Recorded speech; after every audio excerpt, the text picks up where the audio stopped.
Hello friends, today I would like to talk about two topics related to Magic Gathering, our favorite game, and one question: where is Hasbro going?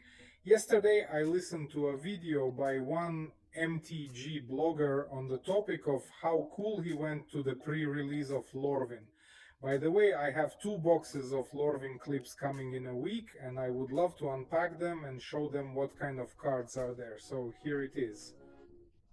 In what terms did he express himself? Everything was very calm, but he talked about the fact that he hadn't played for a long time during releases in his hometown club, in his small town in the States, naturally. More than 70 people gathered for this pre-release, although on average 20-30 people gather there. Because interest in Magic is gradually starting to fade, and he says, I was shocked. Why? Because even those people who haven't played there for 658 years came and so on. Why? Because they remember Lorwyn Shadow Moor were cool sets, and this set is just as fun, it's beautiful, it's cool. And he raised the question of where Hasbro is really going, because Hasbro really wants to kill more and more players with more sets.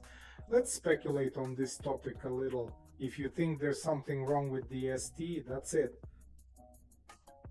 It really doesn't seem. It doesn't seem to me, it doesn't seem to you, and it certainly doesn't seem to other guys who have been playing for a long time.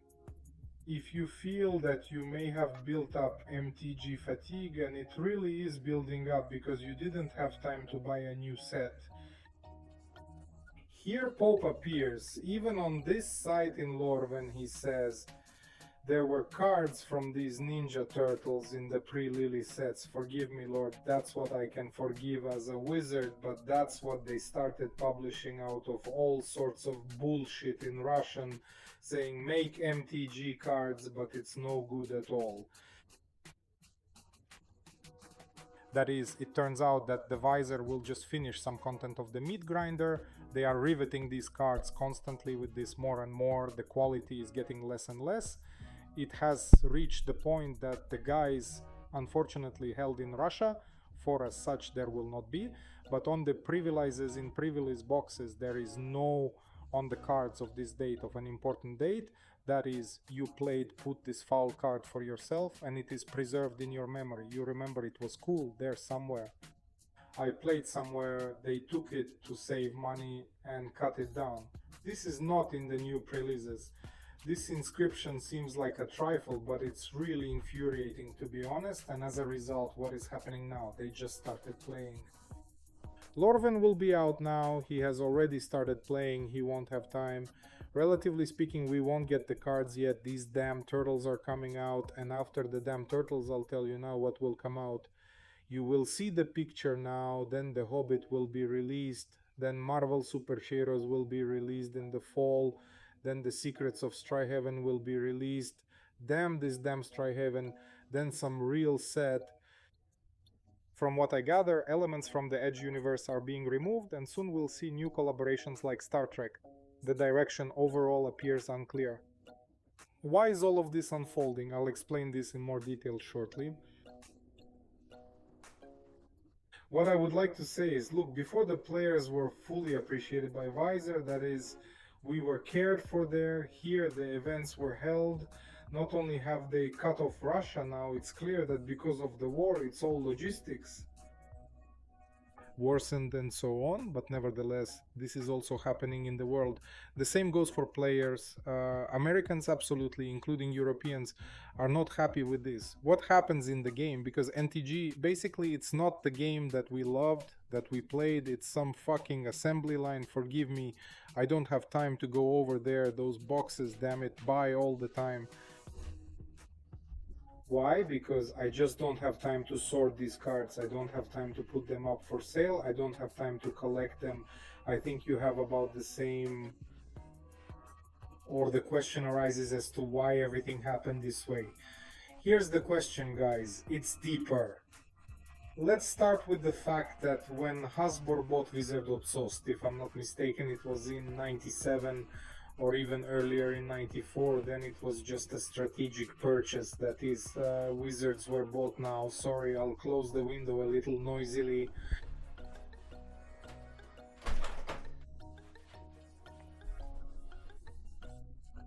Visor visas were purchased in order to simply have a portfolio, as if some gaming licenses.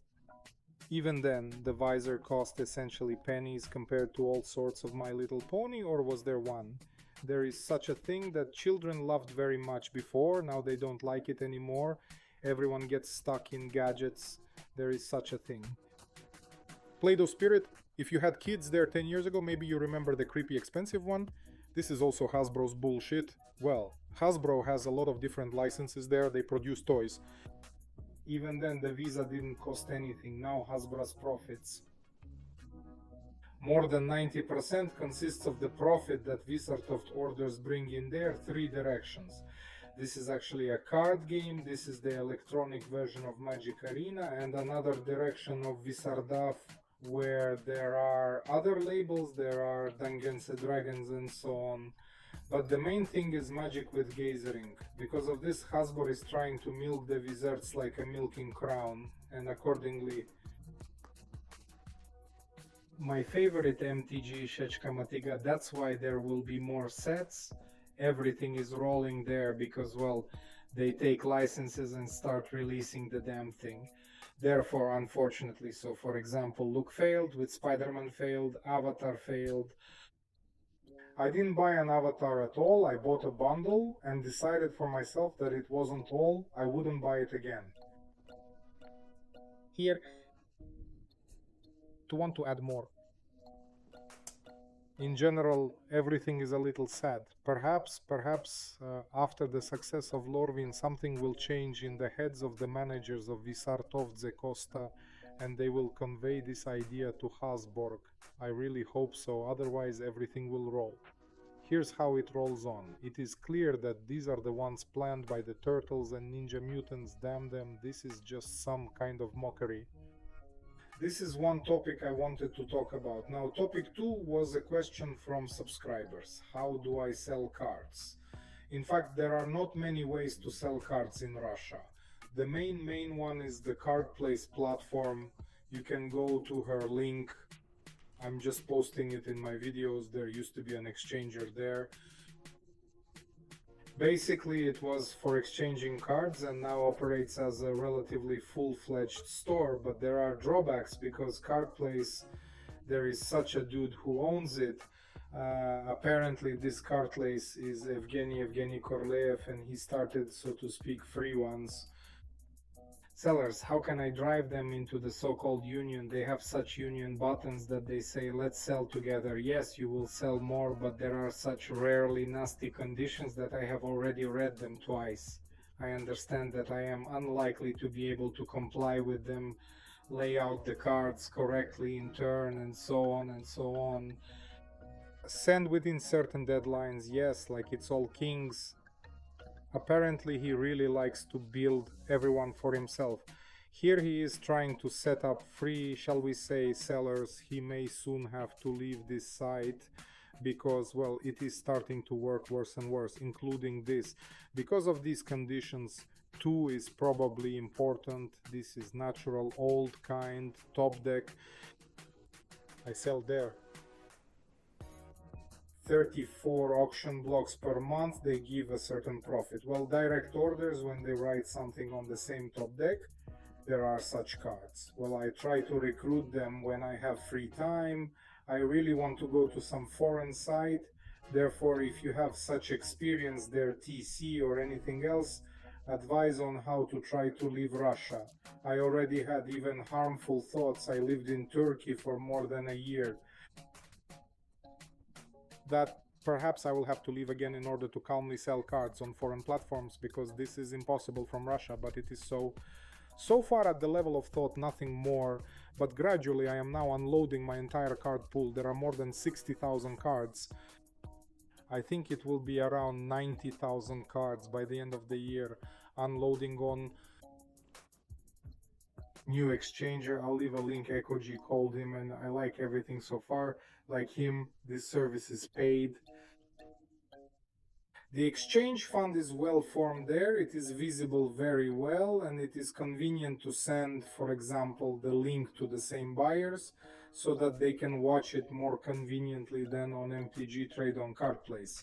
In principle, there are more and more secrets. That's where I sell it all. That answered your question. So, my friends, these are the thoughts I wanted to share in front of Lorvin, because here comes Lorvin. It seems to me that this is an important milestone that will separate MTG before and after it. We'll see how that develops. My timing turned out to be more than 10 minutes. I wanted no more than 10. That's why I say goodbye to you. Watch the following videos. Be sure to like, write comments, because I already am. I've been running this channel for a whole year with pure enthusiasm. Buying boxes, I also spent a lot of money to show them what they look like, because yes, foreign unpacks are kind of cool to watch, but I want the unpacks to be in Russian as well. Maybe I'm doing it a little slowly, but I try and I succeed in something and I don't. In general, I hug everyone for now.